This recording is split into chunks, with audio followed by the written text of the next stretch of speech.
Ross Correctional Institution is a world of its own, with a hierarchy, an economy, and rules.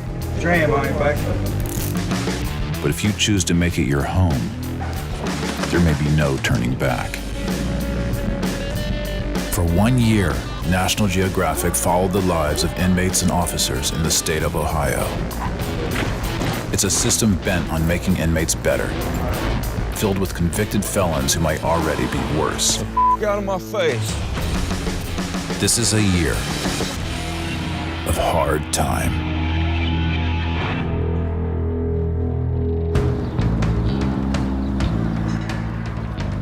For the more than 50,000 inmates living in the Ohio prison system, every day comes down to a choice of how you will do your time. Come on, couple more. Prepare to re-enter the free world. You read it as 2,201. Or fall prey to life on the block, where gambling and hustling can lead to violence. Hold it on now. All right? This is Ross Correctional Institution, a medium and close security prison in southern Ohio, home to some of the state's toughest offenders, and a society all its own. This is a whole different universe. It's a city within gates. You got different people from different walks of life, and strength is the only thing that's recognized in here. You gotta survive by any means necessary. Life here is full of pitfalls. Keep doing that. Hold still. So you got 4? You'll have 5. Violence, drugs, gangs. They are pitfalls that can put an inmate at odds with the system and make time harder. If you don't want better for yourself, if you can't think for yourself, you want the next man thinking for you, you're in the right place. Because people will run amok over you in here. This ain't about, you know what I'm saying, being tough. This is about using this and surviving prison. We're up here because we was in your chairs. And we actually give a about you. If you don't fix what got you here, you are coming back.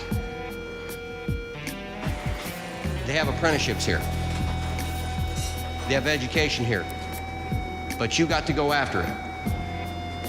Rehabilitation is on you. You really know you need to. Will you let your sentence change you for better or worse? In prison, there is no easy path. But one thing is certain. No one leaves the same way they came in, if they ever leave at all. I don't think like most people, I know that. Because time don't bother me.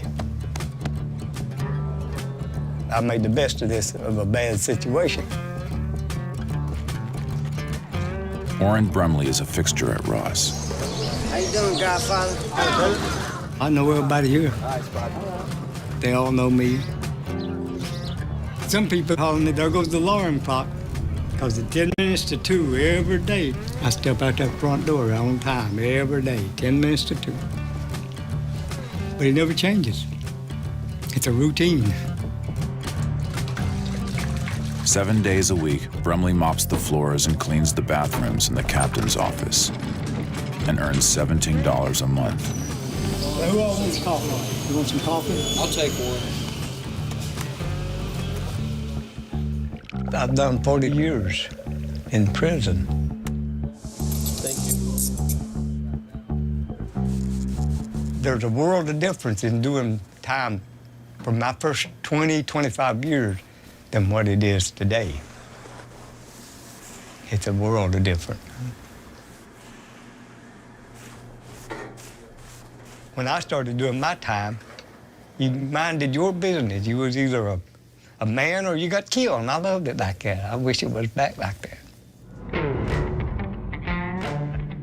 There's nothing in this world that would stop me from being where I'm sitting at right now.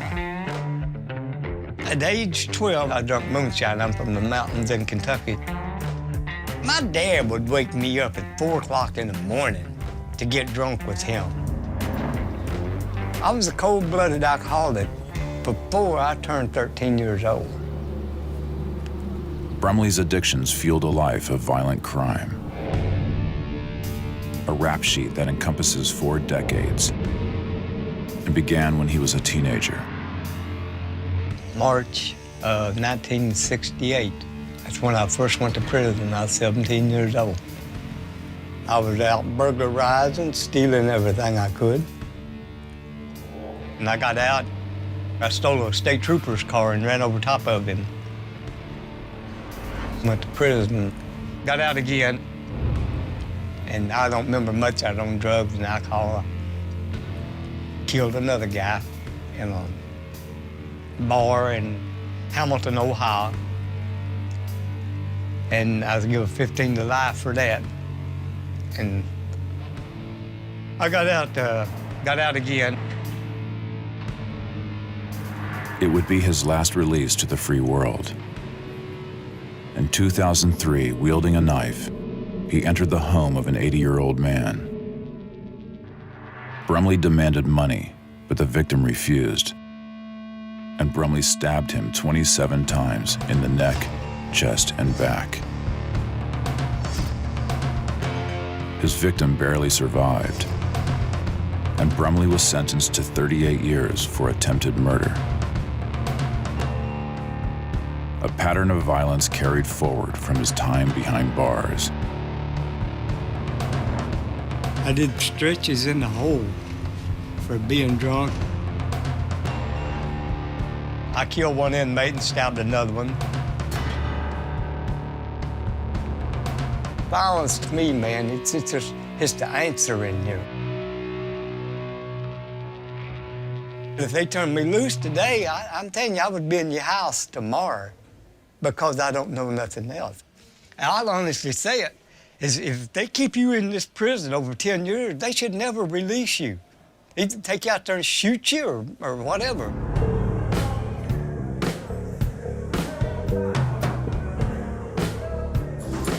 You know these are Smith & Wesson? What the hell? It's probably the last thing they actually make in America, huh? Handcuffs. Imagine that. They call me Squirrel, but my name's Dwayne. I'm from Alliance, Ohio, up north. Canton, Alliance area.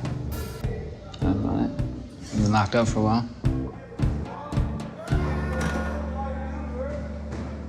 For almost 3 months now, 27-year-old Dwayne Rozier has been locked down in 5A, Ross's segregation unit. That's crazy, man. His charge, threatening staff. Just the latest incident in his 10-year sentence. I mean, I'm always in trouble. I like to talk. I mean, I like to run my mouth to these people. You know what I mean? Make them mad. I'm mad because I'm here. You know what I mean? So I'm not gonna be quiet because you want me to. When you go back down there, will you grab the phone? No. Come on. It's No. right there when you do the trades, man. No. Come on, man. No. It's crazy. Grab them.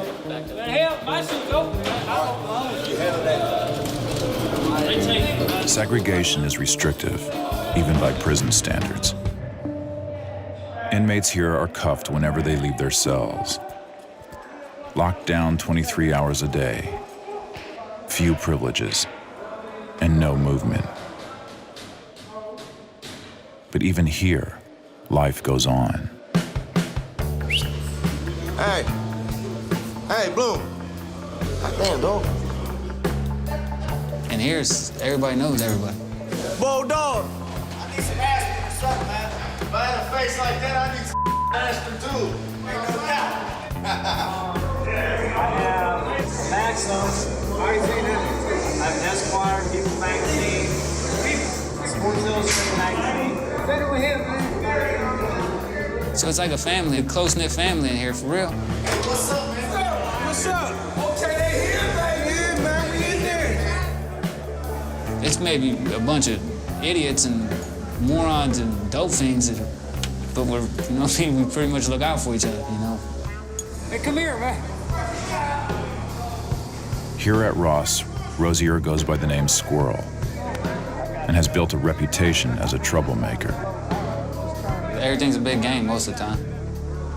I mean, that's all I like to do is run around, play, and goof off. I don't take nothing seriously.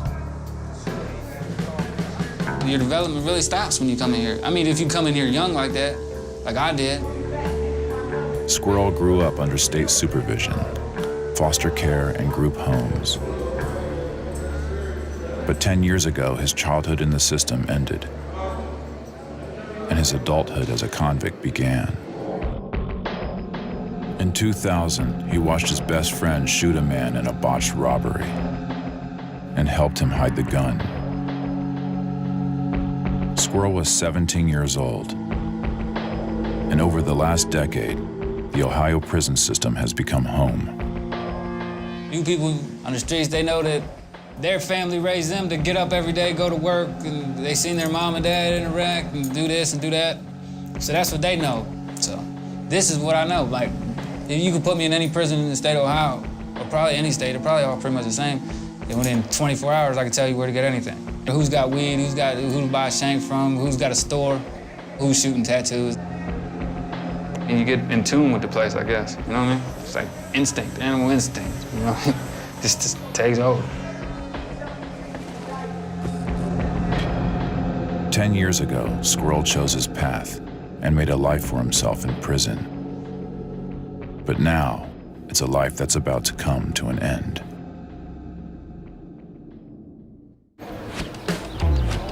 It's a whole world in here, a brand new world. The cell is their house. The block is their neighborhood. And the compound is their city. That's home. For right now, anyway. Things don't stop just because that fence is there. We make do with what we got. It's the little reminders of the free world that keep an inmate connected to what he left behind.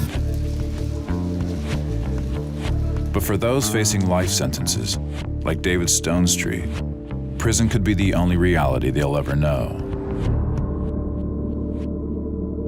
We're the outcasts of the world. Prisoners are. I'm not counting on getting out. I'm counting on spending the rest of my life in here, so I'm gonna do what I wanna do. 20 years ago, Stonestreet was a teenager in the projects of Akron when he got involved in a grisly murder. On August 13th, 1991, he led 2 accomplices to the home of a former employer. Stonestreet claims he was ordered to bind the man's arms and legs, while an accomplice stabbed the victim and beat him to death with the butt of a rifle. Then he put the gun on my head, told me to kick him or die too. I was scared. I don't even know how many times I kicked that guy. I don't. I know I was covered in blood. Turned myself in, told the police what happened, and they screwed me. I got 20 years for it. I was real shocked when they found me guilty. I remember I was crying. I don't cry no more. I don't have no more like tears like that towards anything. Stonestreet came into the system young, with a 20 to life sentence.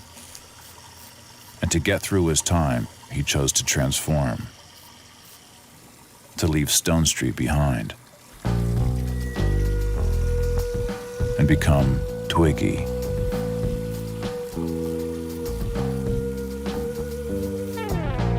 You know, people's minds change in prison. Being confined, you start adapting. Your mind starts playing tricks on you and stuff like that, in which it does. See, I've never been with a woman, never had sex with a woman. I was locked up for 9 years before I started any homosexual activity. Someone got some weed in prison, and we're just rolling it up, and I'm getting high, and it just, you know, I just got freaky. I had sex with another man. I never turned back. Sexual activity of any kind is illegal in prison, but Twiggy defies the rules. And while being gay can make you a target here, he puts his sexuality on display in the hope that no one can use it against him. When I first got here, I went out on the rec yard and laid out in these panties, and to get everybody riled up and laughing and joking and smiling and stuff when I got here, and it worked. Call me later. Yeah. Call me. Guards don't mess with me, inmates don't mess with me. You ain't got nothing to say today? I don't wanna holler at you, man. I know. When you're all the way out, you have control. When you're in the closet, you don't have no control. You don't want no one to know what you're doing. Me, I don't care. So there's nothing you can hold over my head. But even Twiggy gets tested. And when that happens, he puts on his signature accessory. In prison, someone that looks like me with pink gloves on just whooped you. How can you walk around this compound and act like you tough it all? How can you even show your face? It's a reputation for me. I am what I am, you know? Carve out your place and be willing to fight for it. It's a philosophy that shaped how Orrin Brumley does his time.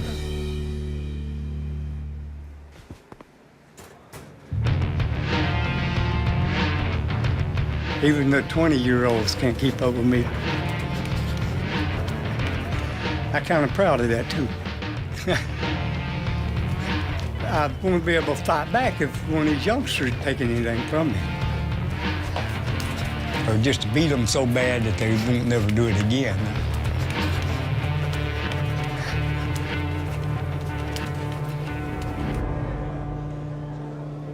At 60 years old, Brumley's one of the few old-timers in 1A. A cell house with a tough reputation, known for gang rivalries and extortion.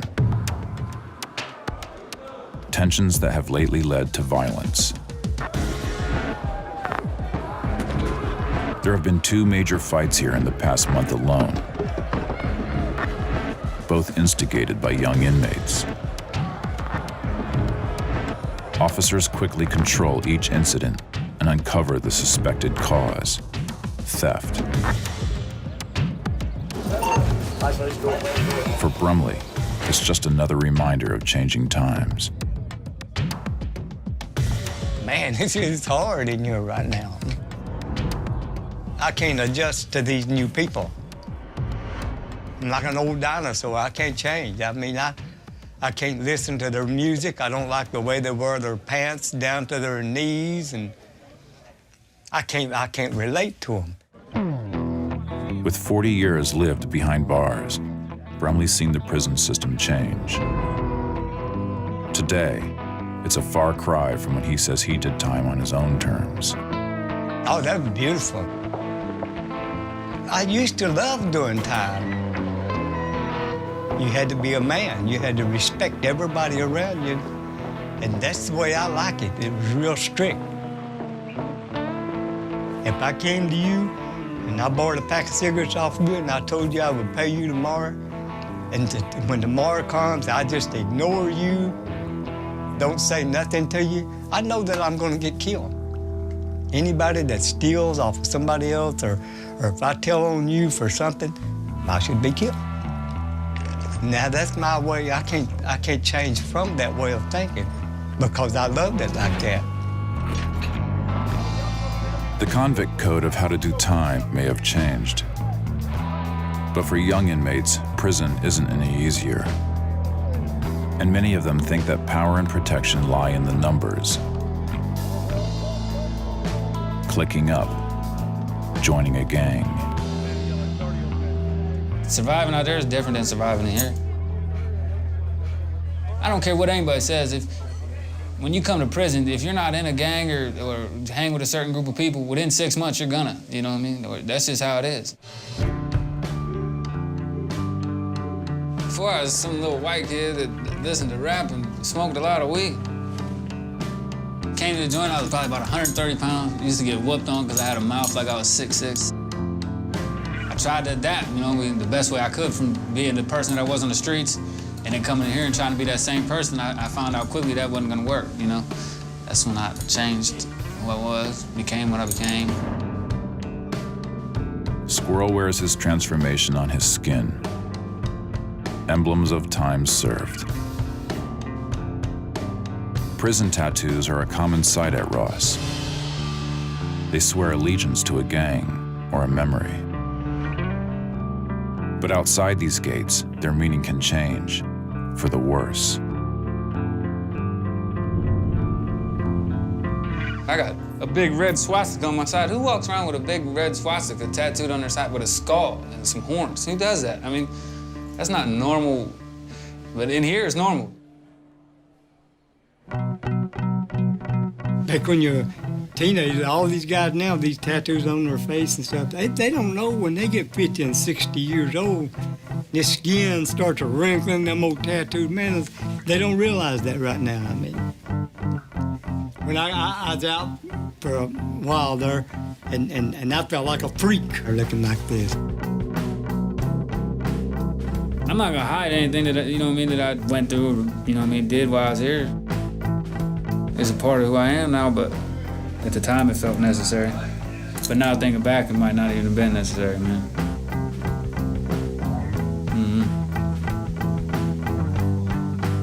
The changes Squirrel has undergone in prison, superficial or otherwise, could complicate any chance at a normal life in the free world. A life that is set to begin in a matter of days. My little calendar with some Chiquita banana stickers. I got 9 days left, 8 days, something. It's Friday, I go home next Sunday, and I still don't know what I'm gonna do. You know? Since I got adapted to prison, you know what I mean, the hardest thing now is knowing that they're about to open that door and kick me out. You know what I mean? So, I mean, let me out, but basically kicking me out. Like, I can't refuse, like, no, I'm cool. You know what I mean? I can't do that. They ain't gonna let me. I don't think they'd let me. I don't know what to expect. I guess I'm just have to learn or come back.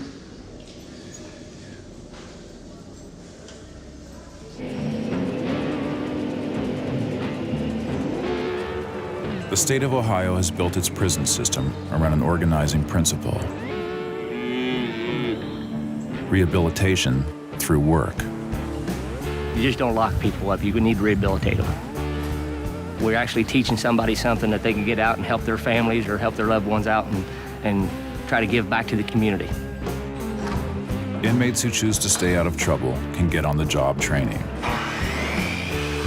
And their labor supports the system itself. The slaughterhouse prepares meat for the state's prisons.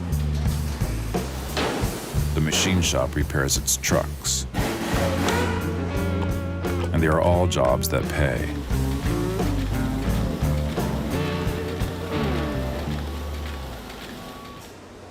Inmates just entering the system start out on the lowest rung, cleaning dorms for $12 a month. But for those who toe the line and choose the path of rehabilitation, there are few jobs more prestigious than the furniture factory at Ross. Here, inmate employees build desks and shelves for other prisons in the state and earn up to $80 a month, more than any other prison job at Ross. For David Applegate, though, working in the shop is about more than money. It's a way to stay focused on the world beyond prison. I really don't feel like I'm locked up while I'm working. It just feels like I'm at my job. It gives you a different place for your mind to go. It's when you leave work, you have to drop your pants, be patted down, make sure you're not taking anything out. That's when you're reminded, hey, you're locked up. And you walk out on the yard. It's directly out into the yard, so you know you're there. But while I was working, I didn't feel like I was locked up. That's the key. Do something that makes you not feel like you're here. Applegate spends about 6 hours a day working at the factory. And back on the block, he's known as the jailhouse handyman. The other day, a guy brought this fan to me, had the cord cut off of it. Said, here, you might need this for parts. I said, well, what's wrong with it? He said, well, the guy who gave it to me said it was burnt up. I said, well, did you use some sandpaper on the shaft and put a little oil on there and see if the bearing or bushing was messed up? He said, no, I didn't do anything to it. I said, I'm gonna fix it. So I fixed it. I put a new cord on it. It runs fine. Yeah, it's easier to fix things than fix myself, that's for sure. Do they ever call me MacGyver? All the time.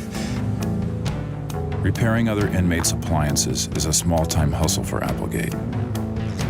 One that keeps him in touch with the life he knew on the street. I had a mobile mechanic business, my own business. Made good money. I lived good out there. I had a lot of good people around me. I had a nice family. They didn't give me here. I got myself here. I don't want them to support me. With his factory job, Applegate doesn't have to rely on his family on the outside for money. As far as he's concerned, his actions have cost them enough already. 6 years ago, Applegate was accused of an attack that led to the death of another. He was convicted of involuntary manslaughter and sent to prison for 20 years. But Applegate is determined to not let the time go to waste. When I got locked up, I thought, well, I'm 25. If they give me 20 years, I'll be 45. I have to do basically my whole life almost over again, but behind bars. The more I'm working, the less I'm thinking about it. That's how I deal with it. Applegate's job lies at the heart of his routine. And routine is the bedrock of prison life. Every day at Ross is arranged on an unchanging timetable. 3 daily meals, 7 daily counts, work and recreation. A schedule that provides comfort, purpose, and distraction when an inmate faces decades in prison. But that structure can also be dangerous. After years lived in the system, it can seem impossible to live outside of it. I don't think about bills and kids and all the house. I mean, my own house, I don't know what that is. This is my house right here. I live in a gas station bathroom for real with another guy, you know? Prison is where I've adapted myself to. It's like a lizard, one of them little lizards that can change the color of whatever's around them. I done changed my color to what's around me, and now I can't change back. Inmates call it getting institutionalized, when life within the gates feels more like home than what lies beyond them. It's a fate David Applegate is trying to escape. I strive not to turn into some of the guys that have been down for 20 plus years. They're not right. They're institutionalized. For the next 14 years, this is my life. I'm trying very hard not to let it get the best of me. But Applegate's intentions may face a test. There's a rumor circulating that the Ross Furniture Factory is closing down. And if it's true, David Applegate will have to find a different way to do his time.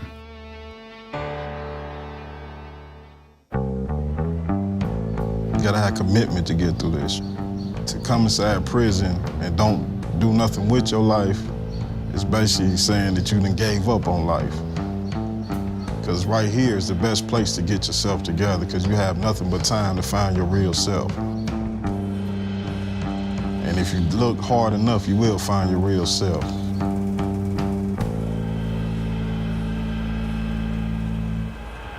For For the last 6 years, inmate David Applegate has been working toward a future outside of prison.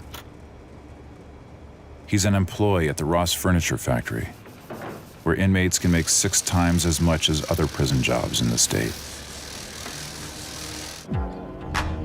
That money has broad significance.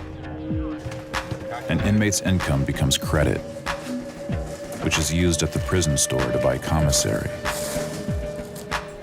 Goods like snack food, coffee, or pre-stamped envelopes.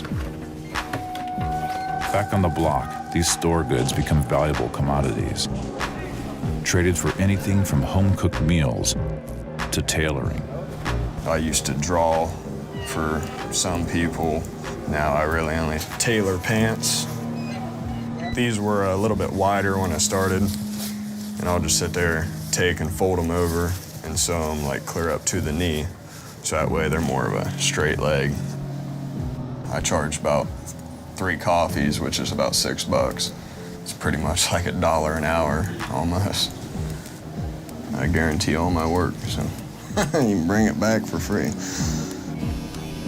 The side jobs are called hustles, and they are the fabric of the underground inmate economy.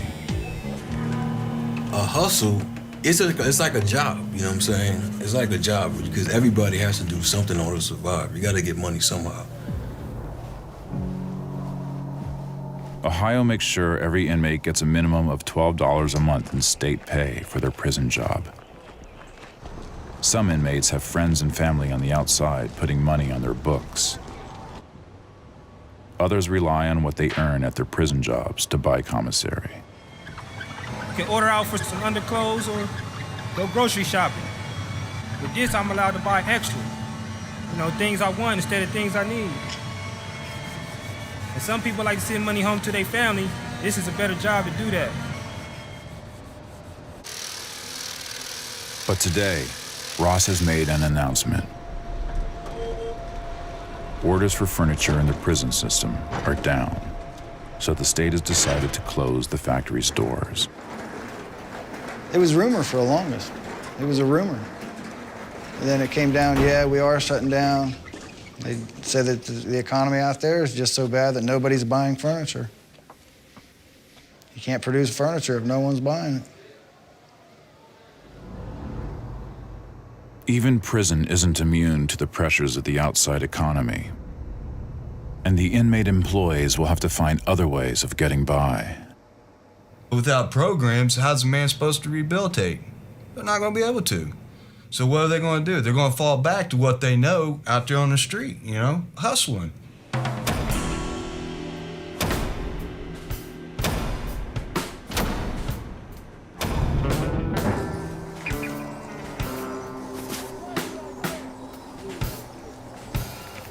I don't want to do a hard time, you know, I got 20 years. I don't want to do 20 years of hard time. I worked there for, I think, over 5 years, so I got into a routine of that.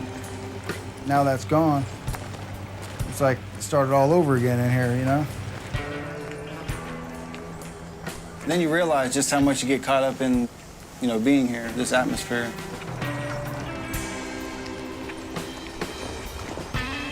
The factory's closing is a painful reminder that Applegate is locked up, dependent on his routines to get through the next 14 years. And for some inmates, a far-off release date can become too much to bear. I mean, I got tired. I was taking LSD and I was in a cell by myself. I was tripping on acid and I took 80 hits at one time, and I had to end up doing 2 years in a mental institution because of it. Put 1,700 stitches in my throat and arms, and cut my guts out and everything. I wanted to burn out or die. I wanted to go brain dead or die. But I got over that. I don't feel like that now. And a lot of these guys lay in here and go nuts. They got stuff outside, people, families and all that. I don't know nothing about it, so I don't think about it now. I like it here. That's nephews and nieces and stuff like that. I don't know none of them. That's 2 pictures that was made in a bar, me and my brother. I don't even know. I don't even know why I keep none of them. Got pictures of my dogs. That was my first dog right there. The Boston Terrier. That was cool as fuck. Called him Dollar Bill.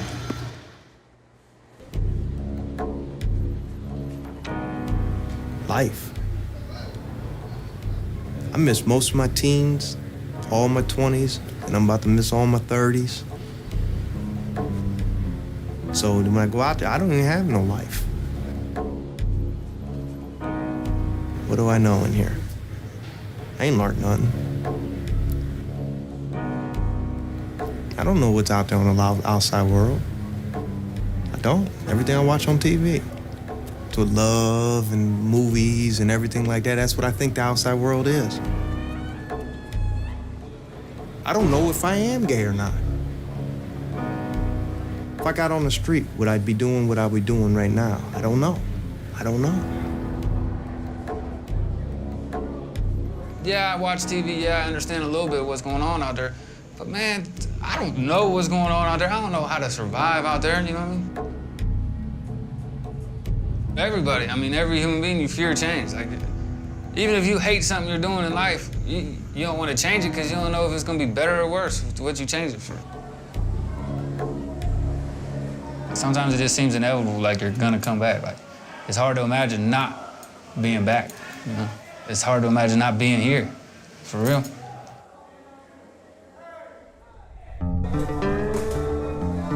I think I've lost my mind. I lost who I was, I know that. I ain't the same person I was.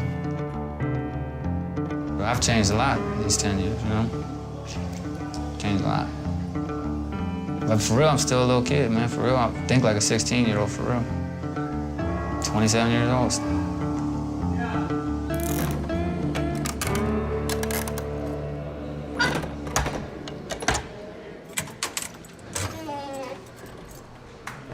It's 3 days out from the end of inmate Dwayne Rozier's 10-year prison sentence.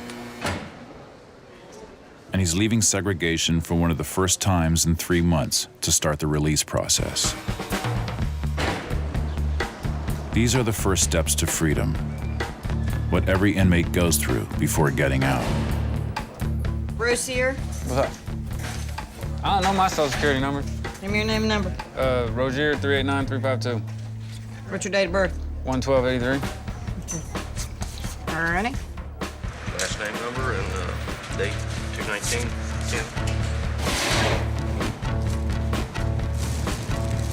You can go through, throw away what you don't want over there. All right.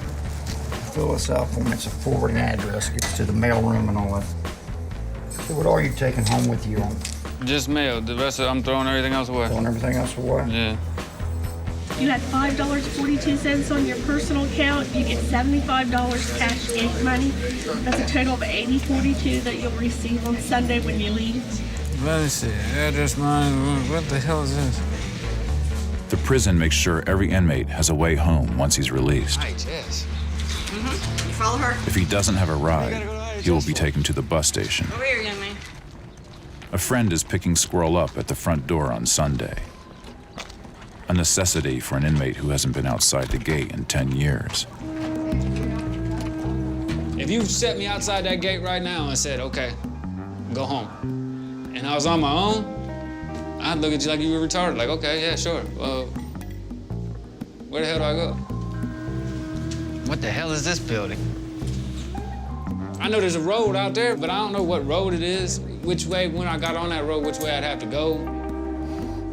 I'd have a 50-50 shot of going the right way, because I know there's one road right there at the park. I have a 50-50 shot. I'm not no Indian tracker or nothing. I can't tell you, like, oh yeah, the sun's right there, so I gotta go that way, it's north. I can't do that, you know what I mean? So I'd literally be lost. I have no idea where I am, none. But even after he leaves Ross, Squirrel will not be a free man. Okay, I need you to sign right here. This is for your ID. When you leave Sunday, make sure they give it to you.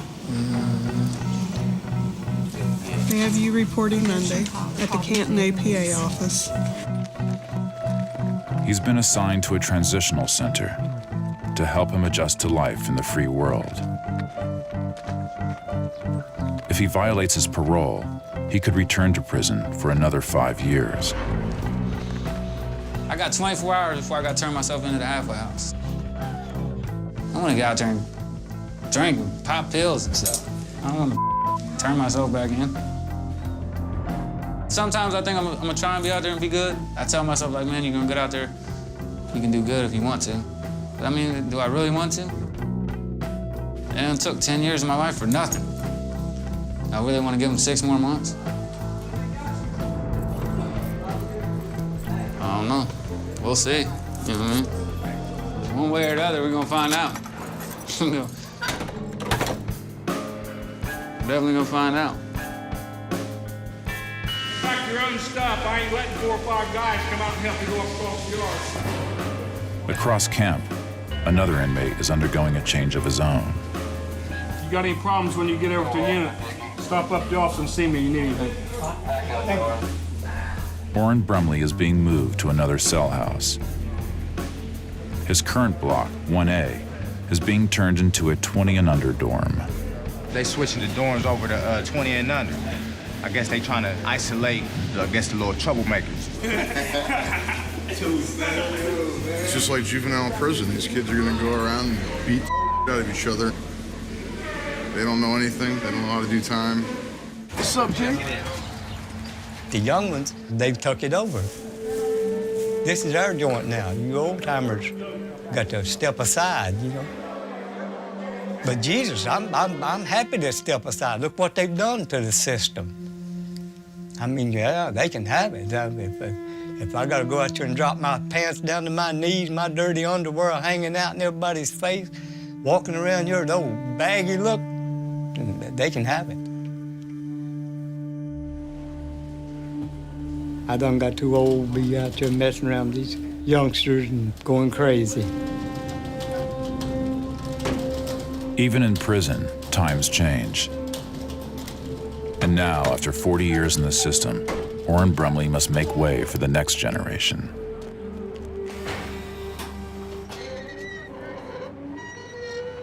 He's been assigned to a cell house with older inmates, a retirement home of sorts, and a comfortable place to live out the rest of his life behind bars. I accept everything as it comes. Because, hey, I learned many, many years ago, you can't fight the system. You have to just adjust to it and go along with it. Like these young guys, they're fighting it, and they ain't doing nothing. The only thing they do is every week or so, they're packing their stuff and unpacking, going up here to the hole and back out, and the hole and back out. I just got tired of all that, so now I just ease by. I just do it day by day.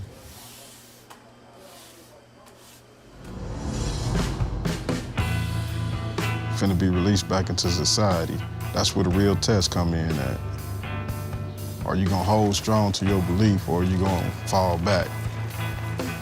Whether I learn, or am I gonna let the devil win? It's a choice.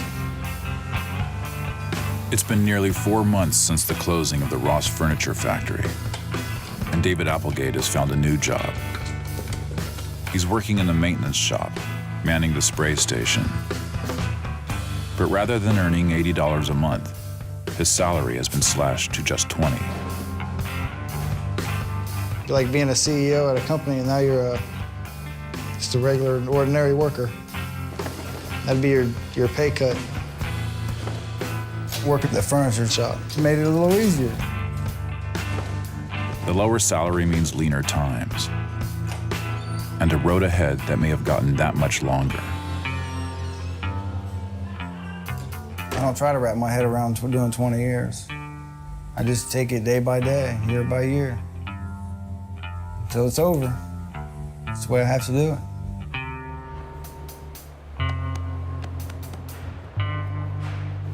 While David Applegate contemplates his future, David Stonestreet has gotten news that has him setting out on a new path as well. He has his first parole board hearing coming up, a strong incentive to abide by the rules, so he's doing his best to stay under the radar, which means a regulation haircut, a cell stripped of decoration, and letting go of his prison persona. After 20 years, he's leaving Twiggy behind. Could I go out there and live? Yes, I could. Could I go out there and not jaywalk and never come back to jail? Hell yeah. Could I be a productive citizen? Yeah, I think I could. That's the $20 million question right there. If they let me go. I don't know, I might be a comedian. Hell, I might make a living at that, talking about this crazy stuff in prison. That'd be a good story, Life of a Prisoner. Be a good book title.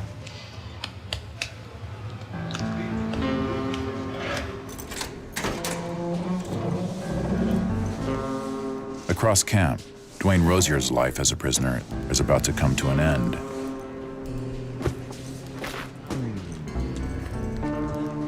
Today, he's getting released from Ross Correctional Institution, re-entering a world he's been apart from since he was 17 years old. You think about getting out every day of your bit. Every day for the last 10 years, I've thought about the day I get out. Man, I can't wait till the day I get out. Man, I can't wait till the day I get out. Every day. I've been thinking about this for years, you know what I mean? It doesn't seem real, you know what I mean?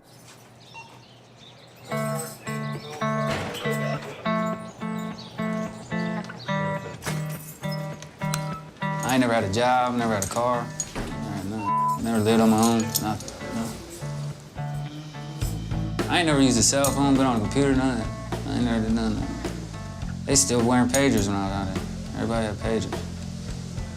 I don't use them no more, huh? Where the hell am I gonna work? Where do you find work? You know what I mean? Walking there with a big red and black freak right across my neck, 1488 across the back of my neck, a squirrel on the back of my head. Hey, you need somebody to flip burgers for you or something, you know? I don't know how to do nothing. Literally don't know how to, never had a job, literally don't know how to do nothing. I know how to live in prison. That's not a job skill. They keep somebody that long all their life locked up and then turn them out there. I mean, what chance have you got? I killed a 26-year-old man in a bar. And he had a wife and a couple of kids. All that time I did and building up all this hate in me, I mean, I hate so bad I can taste it. The joint changes you, man. I mean, it changed me, like, all the way, like, complete 180. I'm like a totally different person. Turning a 17-year-old that wants to just get high and drunk and have fun into a month that I want to get high and party and be hateful, man. This fills you with hate being here, like, real bad. You hate everybody. You hate the police. You hate people that ain't part of your group. For real, I hope I can change all that, man. If I come back, I know I'm gonna give up, and I know this is gonna be the rest of my life. In and out, or just all out, a life sentence. I'm pretty much almost 100% positive if I end up coming back, that's what's gonna happen, so.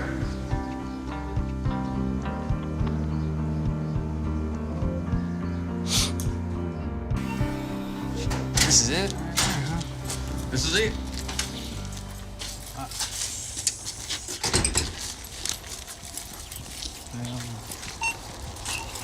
What kind of car she drive? No, she's borrowing her mom. She wrecked her. She had a Jeep. She wrecked it. So I don't know what the hell, man. Yeah. That's my world in there, man. It's different out here. I don't know. It's crazy, I know that.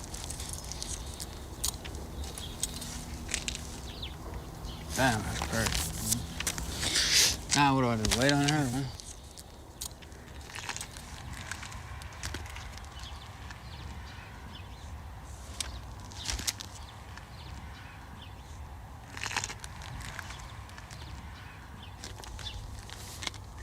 I'm free? Like, I could just start walking if I wanted to, huh?